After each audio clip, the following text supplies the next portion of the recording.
Hello everyone, and welcome back to Farm the Lost Promise 0% Growth's Low Turn Count. Today we're tackling Chapter 14, and if you didn't hear me, I did say we're because I'm here again with LG. Say hi. Hey, I'm back here for more. Yes, he is. I asked him, I wanted to co-commentator for this map because I was like, well, it's been several videos since I've had one, and he was recommended to me. I was actually going to ask him anyway, but hey. Aw. The first turn of this chapter takes very heavy inspiration from Crash Boom Bang's Low Turn Count playthrough, but just like with the other maps, this strategy quickly divulges and it's mostly original. With the exception of the movement on the last turn, however, that is the only possible way, realistically, to get an 8-turn clear because this ties the growth run. And to address that, there is a turn floor in this map, and for any future chapters that have a turn floor, I will be mentioning them. The minimum possible turns to fully recruit everybody is 8. Because if you didn't know, like I didn't, you can seize with Calic in this game. Anyway, to explain the preparations, because there wasn't any item shifting or anything. It was simply, moving some units around. Well, there was some item shifting. Eduardo got the iron sword that Altares bought last map. Also, LG, you're gonna have to speak up a bit because I forgot how loud the game audio is. It's okay. I'll remember to. Alright. On turn 1, we need to work on getting these enemies that are at the start out of the way. This is done in a particular order. As you can see, the Flamberge is nearly broken by now. It has originally 37 uses, which is oddly specific. Every unit here plays their part, and in this map, you'll start seeing why Ash's base stats are the sexiest thing since Marcus. That's also specific. Yeah. I'm not sure if I don't remember if I talked about Ash from recording the last episode, but he's quite good. Base 17 strength and 12 speed is really good for these next few maps, even though he does lose 1 speed from hand axes if I recall correctly. You'll see him truly embrace his role as this unit's main carry for the next couple of maps, starting in the next map. During this enemy phase, several things happen. Kellic and Eduardo come close to killing these enemies. In a growth run, they would. Because they've already gained enough stats to do that. However, this map ties the low turn count the gross low turn count playthrough because it's able for me to reach the boss and seize on the same turn. Although my EXP distribution is different.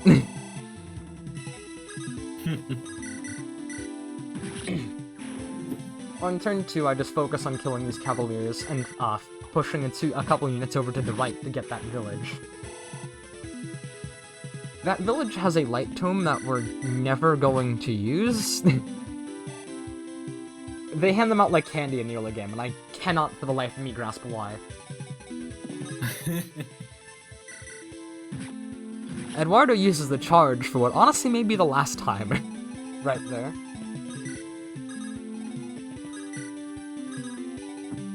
So in a few maps, you may have to say goodbye to a good old friend of ours. A shame. It is a shame. Eduardo's a fun unit to use casually because of the charge, but in this, we can't really afford to use him. But unfortunately, we're insane. Yeah. In this, unfortunately, we cannot use it that often because of its low hit and his, for lack of a better term, atrocious base skill.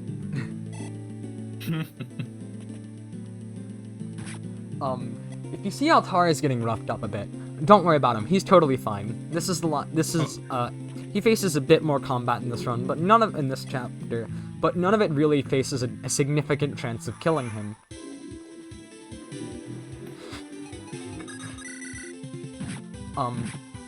The strategy is predominantly focused with a couple side objectives. Below those 2 villages on the bottom right of the screen that you can see, there will be NPC reinforcements, one of which has to be spoken to with Anakin. However, there's a Cavalier that blocks his way, so we need to rescue the Cavalier out of the way with Karina, so we need to get her over there. but she's also our third best combat unit at this point in time, so we're facing a bit of a predicament.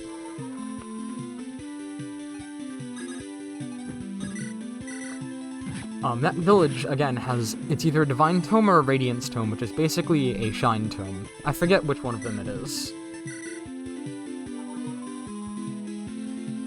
Oh yeah, so since I didn't talk about it last map, it was a route split, and the reason that we did it was because, one, the map is a lot easier to do, the one with Ash is a lot easier to do, and two, we get both an energy ring and a better unit out of it. LG, can you tell the folks what Logan is like? No, I don't want to. I'm traumatized. I think I explained it in the tier list video that I made a while back, but if you didn't watch that, or if I didn't explain it, Logan is an absolutely atrocious unit for 0% growth, despite the fact that he has really good base speed. I think he has, like, base 17 speed or whatever. Yeah, he doubles and does in one round. Yeah, he doubles things. Unit of my dreams. He has what people think Shanna is like, which is doubling for nothing. But unlike with Shanna, he never grows out of it. Ooh, the shade. To put this into perspective, the Cavaliers in this map and the last map are rather bulky, even in a casual run, even though Ash and Kellic make them look like pansies, and so does Itsuki because he hits their res. These Cavs have somewhere around either, I think it's 8, 9, or 10 defense off the top of my head. Logan has 5 base strength. He fails to one-round soldiers. GBA Fire Emblem soldiers. I don't think I need to say that. I don't think I need to say how pathetic that is. Do I wish I could use him in this run? Absolutely. It would have been really funny to do so, but sadly, it wouldn't be worth it. Sadly, Ash exists. Exactly. And, also, since I didn't comment on it in the last map, Ash runs a really weird weapon called the Chainsaw. It is a weapon that certainly has its uses, although it's a very interesting weapon. It is a C-rank axe that has, I believe, less might than an iron axe, because it only has 7 might. But it has 62 hit and 57 crit. If you can't quite guess what that is going to be used for yet, it is, I just have one word for you. Boss. If you guys thought Kaga's vision was weird, get ready for Blazer's vision. Exactly. It's like how he gives a couple weird units things like lethality. Liquid, my beloved. Since we've mostly talked over these past couple turns with random banter, we're just pushing forward down to the Seize Point. We're not in that much of a hurry, because, again, there's an 8-turn floor. Worst case scenario, Karina can rescue Anakin down if he doesn't have the time to push through.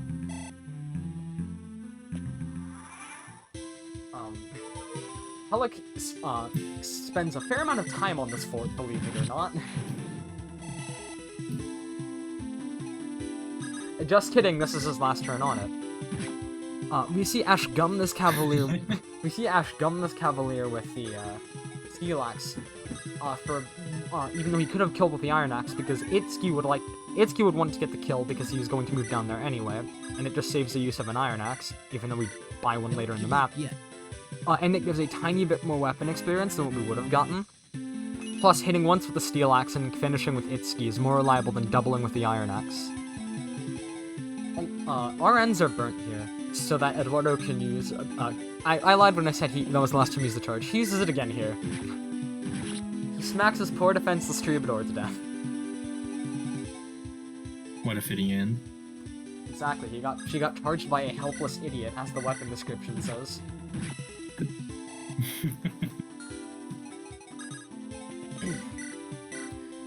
Anytime you notice me hesitate, it's because I'm checking notes, because this chapter is the 3rd or 4th longest. It's one of the longer chapters in the playthrough so far. The next map was actually easier to strat out than this, because even though it's more intensive, there are fewer actions. So, here's something that's really funny. Altara is here. fights a lot of enemies over this enemy phase.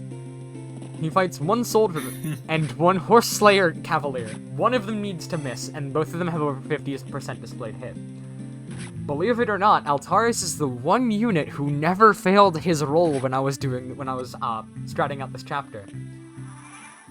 He was the only unit that succeeded every single time. Thief combat real and optimal. Exactly. Technically I could have moved technically he would have gone for Anakin, which would have been fine, but I need Kellic to start pushing towards the boss, which means I needed to find that enemy phase. Here Ash uses the chainsaw for the first time. Oh, it's beautiful. It is glorious. If you didn't notice that 57% crit he had, get used to seeing that. You'll be seeing it a lot. Sadly, Altaris does not kill that Cavalier as much as I wish he did. It would have been rather funny. Yeah. In these next, this is, I believe, turn 6. So we need to actually start clearing the way to the boss. The boss has a couple unique traits. She has a Delphi shield, which is very important for me to steal. She also has 13 speed, meaning that Altaris needs the speed wing from Siegfried mode in order to steal the Delphi shield from her. She also has a Steel Lance, and is a Pegasus Knight. You can see where that's going. Hector hard mode flashbacks. Yeah. Ilya flashbacks. Kellic faces a somewhat risky enemy phase here, but it actually is less risky than it looks, because the enemies go for poor Altaris. Ash's hand axe nearly breaks after this map, and you may be wondering, oh no, you may be worried about that because it's the only hand axe we have access to, well, we have at this point. But you don't really need to worry, because he doesn't particularly need it for the next map. I couldn't think of a strat where he would need more than a 2-use hand axe. In fact, I dropped the hand axe in that map because I don't end up using it at all. Me attacking the soldier is me setting up a kill for Altaris because it's one less enemy he'll have to face over this enemy phase. Kevin kills this knight. This knight... Kevin actually doing something? Yes, Kevin was moved this entire map just to kill that one enemy. I'm not joking. It makes Altaris' enemy phase more reliable because he already faces 2 enemies. Kellic can get a tiny bit more experience here without any risk of death. So he weakens that soldier and Ash kills it with a Steel Axe. In here we get an FE4 reference. Oh, go see the light of sway. Sadly, we don't get Valkyria, we instead get Divine. If you didn't see my hesitation between picking between the chainsaw and the hand and the Steel Axe, I was very tempted to use the chainsaw against that soldier.